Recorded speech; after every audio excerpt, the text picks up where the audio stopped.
Morning, শুভ সপ্তমী সকলকে। আশা করি সকলের পুজো খুব ভালো কাটছে, আমারও বেশ ভালোই কাটছে।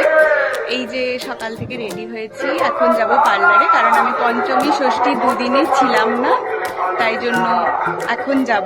যেমন ভাবা তেমনই কাজ, বেরিয়ে পড়েছি। কিন্তু বেরিয়ে পড়ে যেটা সবচেয়ে বেশি ফিল করছি, যা গরম আর যা রোদ, মানে ওয়েদার ফোরকাস্ট যা বলেছিল তার ঠিক পুরো উল্টো। তাই থাক, দিলে সবাই আনন্দ করতে পারবে। আর এই যে পার্লারে চলে এসেছি, পার্লারটা আগে যেখানে ছিল একদম খড়গপুর বাইপাসের মুখেই, এখন একটুখানি ভেতরের দিকে হয়েছে, কিন্তু অনেক বেশি সুন্দর, অনেক বেশি ডেকোরেটিভ, খুব সুন্দর লাগছে দেখতে। আমি এই জন্য পুরো পার্লারটাই তোমাদেরকে একবার দেখিয়ে দিলাম। যারা যারা আসতে চাও তারাও আসতে পারো, খুবই ভালো সার্ভিস। আর বাইরে থেকে দেখো শরতের আকাশটা কি সুন্দর লাগছে। আর আমি কেন জানি না, আমি প্রচণ্ড নেচার লাভার, আমি যেখানেই আকাশ বা গাছপালা দেখতে পাই আমি একটু ভিডিও করি, কারণ আমার খুব ভালো লাগে।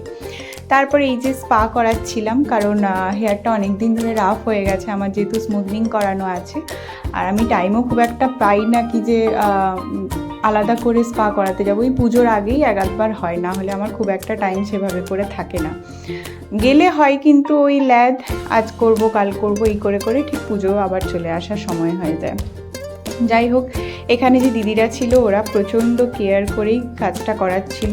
আমি বলবো যারা যারা যেতে চাইছো যেতে পারো, খুবই ভালো, খুবই ভালো।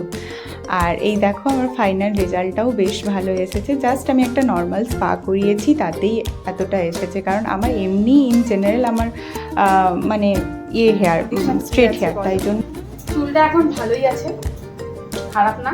শুধু একটুখানি চুলটা যে রিগ্রোথ হয়েছে সেটা এখন কিছু করার দরকার নেই। কিছুদিন পরে এরপর একটা প্রোটিন ট্রিটমেন্ট নিলে আমার মনে হয় ঠিক হয়ে যাবে। যেটা বললাম তাহলে তখনই হ্যাঁ হ্যাঁ, চুল একদম ভালো আছে। এই যে দেখো চুলটা একদমই ভালো আছে। স্পা করা হয়েছে, জাস্ট অনলি সিম্পল মানে নর্মাল স্পা। আমি পুরো ফ্যান হয়ে গেছি দিদির, মানে আমার ব্যবহারটা এতই ভালো লেগেছে, মানে বলে বোঝাতে পারবো না। আমি পুরো ফ্যান হয়ে গেছি, সিরিয়াস, এত কাছের আমি বলে বোঝাতে পারবো না।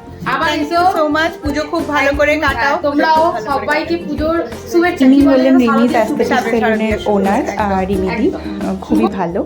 আর ফেরার পথে দেখো এই প্যান্ডেলটা খুব ইউনিক লাগলো, তাই জন্য টোটো দাঁড় করিয়ে আমি একটা ভিডিও করলাম। আমার খুব ভালো লাগছিল, একটা অন্যরকম। তারপরে বাড়ি ফিরে এলাম, কারণ ফিরে এসে লাঞ্চ করা বাকি আছে, অনেকটাই বেলা হয়ে গেছে। চলো টাটা।